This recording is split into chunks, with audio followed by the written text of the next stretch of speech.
Salam Indonesia, salam Nusantara dari Sabang sampai Maroko, dari Miangas sampai Pulau Rote. Mantaplah iman kita, mantaplah kasih kita, mantaplah pengharapan kita. Tentunya dalam Yesus Kristus menjadi Tuhan dan Juru Selamat kita dan Juru Selamat dunia. Jangan katakan bahwa Yesus bukan Tuhan. Jangan katakan bahwa Yesus bukan Juru Selamat. Dia adalah Tuhan, Dia adalah Juru Selamat. Kalau engkau percaya engkau diselamatkan, engkau tidak percaya, murka Allah ada padamu. Dan karena Yesus sudah berkata, akulah jalan dan kebenaran dan hidup, tiada seorang sampai kepada Allah kalau tidak melalui aku. Yohanes 14 ayat yang ke-6. Kisah Rasul 4 ayat 12 mengatakan, dan keselamatan tidak ada dalam siapapun juga selain dalam Dia Yesus Kristus, karena di bawah kolong langit ini tidak ada nama lain yang diberikan kepada manusia yang olehnya kita diselamatkan. Karena dalam Yohanes 3 ayat 16 dikatakan, karena begitu besar kasih Allah ini, sehingga Ia mengaruniakan anaknya yang tunggal, supaya setiap orang yang percaya kepadanya, pada Yesus, tidak binasa, melainkan beroleh hidup yang kekal. Dengan mulut mengaku engkau diselamatkan, dengan mulut mengaku engkau dibenarkan, dengan hati percaya engkau dibenarkan, dengan mulut mengaku engkau diselamatkan. Ya, Roma 10 ayat 9 dan 10. Kadangkala mulut ini bisa salah. Tapi mari kita berdoa terlebih dahulu untuk mendengarkan firman Allah. Selamat pagi bagi kita. Kiranya kekuatan Tuhan, kekuatan firman, kekuatan Roh Kudus, kekuatan iman, kekuatan doa selalu menyertai kita dalam perjalanan hari ini bersama Tuhan, dan takut akan Tuhan menyertai kita semuanya. Tuhan Yesus memberkati. Mari kita berdoa. Terima kasih Tuhan, kami Kau ajak untuk bertekun di dalam doa. Terima kasih, kami bersyukur dalam nama Yesus. Amin. Saya akan membaca ayat 17 dari 1 Tesalonika 5 ayat 17. Ini khusus. Tetaplah berdoa. Ya. Berdoa dengan tekun. Jadi sebagaimana Alkitab katakan, tetaplah berdoa. Kalau dalam bahasa Inggris, pray without ceasing. Berdoalah senantiasa. Kalau bahasa Inggrisnya itu berdoalah tanpa keputusan, berkeputusan. Artinya 24 jam kita harus berdoa. Wah! Bukan itu maksudnya. Jadi walaupun ada special time kita untuk bertemu dengan Tuhan, seperti saya, special time yang cukup lama itu adalah di pagi-pagi sekali, ya. Itu cukup lama ya, untuk berdoa bersama, baik secara pribadi, baik secara bersama-sama dengan teman-teman doa, baik bersama dengan keluarga. Jadi ada 3 tahap: berdoa pribadi, berdoa bersama keluarga, bersama teman-teman, berdoa bersama dengan keluarga. Itu rutin kita lakukan, baik pagi, kalau untuk malam itu untuk bersama dengan keluarga. Tapi saya sudah terlebih dahulu datang, karena ketika saya mempersiapkan firman, itu bisa 1-2 jam, 3 jam untuk duduk di dalam hadirat Tuhan. Saya sadar saya tidak bisa berbuat apa-apa. Saya hanya butuh penyertaan Tuhan, urapan Tuhan, supaya setiap perkataan yang saya ucapkan itu menjadi berkat bagi orang banyak. Dan saya juga berterima kasih kepada Anda yang mau subscribe, yang baru juga, yang sudah subscribe. Tuhan memberkati, dan yang akan subscribe juga. Puji nama Tuhan. Mantaplah ya.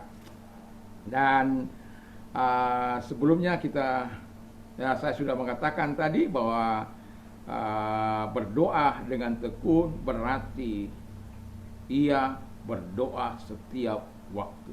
Pray without ceasing. Di sini mengapa kita diajar oleh firman Allah berdoa dengan tekun?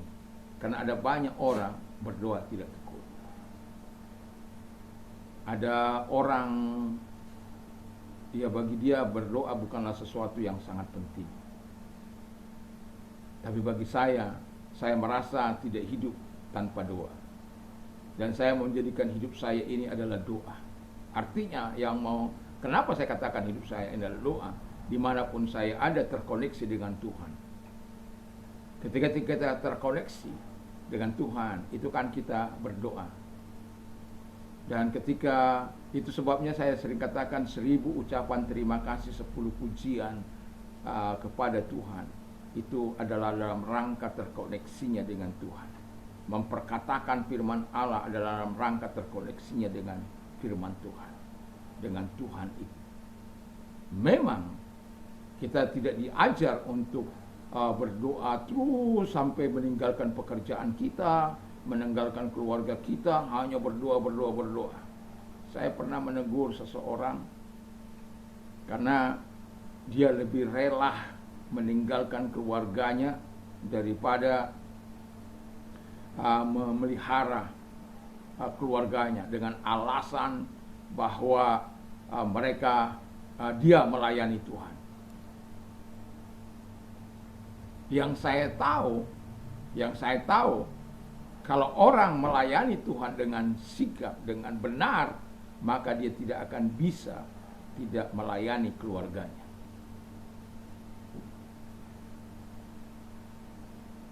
Itu sebabnya orang-orang yang melayani Tuhan, dia harus melayani Tuhan terlebih dahulu sebelum melayani keluarganya. Itu benar. Tapi kalau engkau sampai mengabaikan keluargamu karena pelayanan, makanya Choyong Icho pernah berkata dia harus bertobat karena apa? Dia nginjil sana, nginjil sini, dan keluarganya ditelantarkan, dibiarkan, dan dia memang pergi ke sana hanya untuk pulang, ganti baju kopernya, pakaiannya kotor, lalu kemudian pergi lagi ganti yang baru, lalu kemudian begitu sampai berbulan-bulan. Sampai pada akhirnya Roh Kudus mengingatkan dia. Orang yang mengasihi keluarga, mengasihi Tuhan pasti mengasihi keluarga. Tidak ada alasan untuk tidak mengasihi keluarga. Tidak ada alasan untuk tidak bertanggung jawab kepada keluarga. Tidak ada alasan untuk mengabaikan pendidikan anak-anak. Tidak ada alasan. Kalau di orang Batak, Hugogo Pemasari, Arian Nang Bodari, Holan Pasikolahon Anakki. Ya. Jadi ku cari siang dan malam hanya untuk menyekolahkan. Kalau tidak ada, Marsalipe jadi. Berhutang pun jadi. Asal ku lihat anakku selesai sekolah. Tapi kadang-kala ada banyak juga orang-orang yang sudah disekolahkan tapi menipu orang tuanya. Saya pernah melihat bagaimana raungan orang tua yang begitu, bukan karena dia mampu, bukan karena dia apa, tapi dia berjuang bagaimana menyelesaikan ibu bapaknya. Dan kemudian dikatakan dia sudah selesai. Dan kemudian dia datang ke perguruan tinggi di kota ini. Dan kemudian ternyata anaknya menipu dia. Nangis sejadi-jadinya. Kenapa? Besar harapannya. Dia jual sawahnya, ladangnya hanya untuk menyekolahkan anaknya. Itu manusia yang tidak tahu berterima kasih. Tapi kalau orang yang berdoa setiap hari, menjaga hubungannya dengan Tuhan, menjaga hubungan dengan sesama. Yang kedua, dia akan berdoa dengan tekun, berarti ia berdoa dengan tidak jemu-jemu. Jadi dia akan terus berdoa, belum dijawab berdoa, tidak dijawab pun berdoa, ataupun menjadi lifestyle-nya berdoa itu, menjadi kegemaran, menjadi kesenangannya berdoa. Karena berdoa kan bukan hanya untuk kepentingan diri sendiri, kepentingan orang lain juga, kepentingan bangsa ini. Bayangkan kalau semua menjarah hidupmu.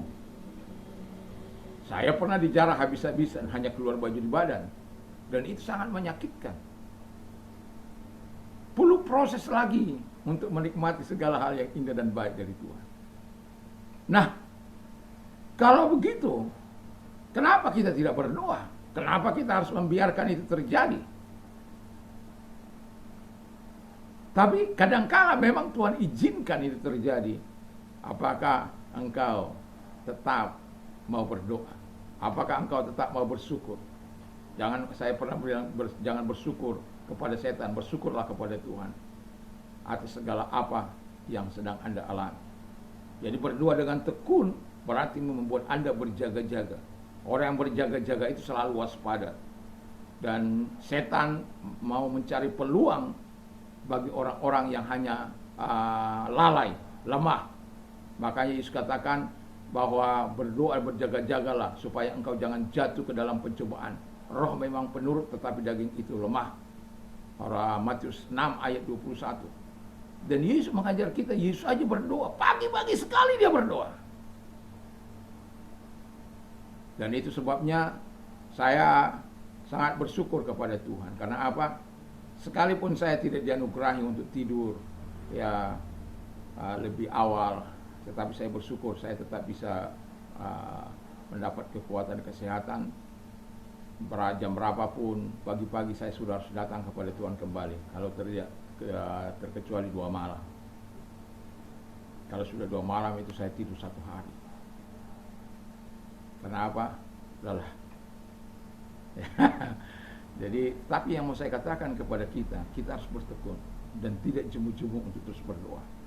Dan yang terakhir kata firman Allah ialah itu dalam Matius 26:1, berdoa dengan berdoa dengan tidak jemu-jemu. Lukas 1 ayat 1 sampai dengan 8. Ini kita tahu kisah ini bagaimana seorang hakim yang tidak takut akan Tuhan. Bayangkan hakim tidak takut sama Tuhan, tidak menghormati manusia.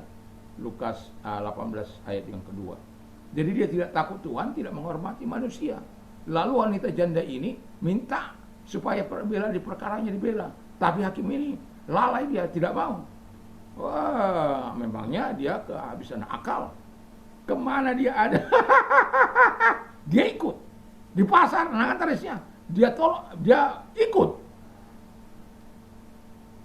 Jadwalnya mungkin dia sudah minta dari ajudannya.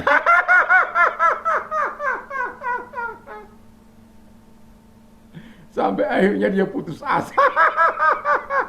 Hakim ini bilang begini, daripada dia merepot-repotkan aku, aduh orang ini memang tak jebo-jebonya datang kepadaku, daripada merepotkan aku, biarlah dia bela ke perkaranya. Dan pada akhirnya dia bela perkaranya. Dan Alkitab mengatakan dengan jelas, kalau hakim yang tidak takut akan Tuhan, yang tidak menghormati manusia, tahu memberikan pemberian yang baik, apalagi Bapamu yang di sorga. Artinya apa? Ketika engkau berdoa dengan tidak jemu-jemu, atau dengan arti kata kita bertekun di dalam doa-doa kita, nggak akan rugi kita berdoa yang tekun itu. Ketika engkau menghadapi masalah, nggak akan menyerah. Ketika engkau menghadapi kesulitan, nggak akan menyerah kepada putus asa. Tidak akan. Never, never, never. Kenapa? Kita punya Tuhan. Kita tahu ketekunan kita akan dibayar lunas oleh Tuhan. Dan itu sebabnya jangan pernah abai berdoa. Saya suka berdoa, saya suka berkumpul juga untuk berdoa. Dan saya mengatakan bahwa kalau selama saya ada di sini ada perkumpulan kami doa MDK, saya paling tidak suka untuk tidak hadir. Bahkan saya lebih baik mengundurkan diri dari mengajar daripada saya harus tidak berdoa. Ya. Dan hari Senin itu adalah hari yang spesial bagi saya. Dan ketika kadang berubah hari Senin, hari Selasa, itu kadangkala waktu di masa yang lalu, akhirnya saya harus tidak mengambil jadwal di hari Senin dan hari Selasa. Kalau hari Senin itu sudah harga mati. Artinya apa yang mau saya katakan? Berdoa. Saya mau katakan hidup ini adalah doa. Jadikan hidup ini menjadi gaya hidup. Berdoa dengan tidak jemu-jemu. Ketika saya berlari dengan di jalan, saya bisa berdoa kepada Tuhan. Ketika saya harus berdoa keliling atau berdoa ke tempat-tempat, kalau saya melihat melewati misalnya kejaksaan, supaya orang-orangnya baik-baik, betul-betul berdasarkan agar kepolisian, betul-betul bertanggung jawab, mengatakan, mengayomi, melindungi, melayani itu betul-betul dilakukan, bukan hanya sekedar slogan. Dan kita berdoa, apapun yang saya lewati. Kata itu apalagi hal-hal penting di dalam negara, pengadilan, supaya betul-betul itu menjadi pendekar hukum yang sebenarnya tangguh, sehingga negara ini menjadi kuat. Kita perlu berdoa terus-menerus tanpa jemu, bertekun di dalam doa. Kalau engkau bertekun dalam doa, Tuhanlah yang akan membalaskan segala apa yang kau lakukan. Dan saya yakin dan percaya, orang yang bertekun dalam doa akan senantiasa menerima rahmat dari Tuhan. Mari kita tunduk kepada kita berdoa. Terima kasih Tuhan, biarlah Tuhan menolong kami untuk terus kami bertekun dalam doa. Di dalam nama Yesus kami bersyukur. Dan kalau engkau sakit, saya mau berdoa bagimu, apapun sakit penyakitmu, saya mau katakan Tuhan mampu menyembuhkan engkau. Dan kalau engkau orangnya, arahkan tanganmu, naikkan kepada Tuhan. Kita berdoa bersama.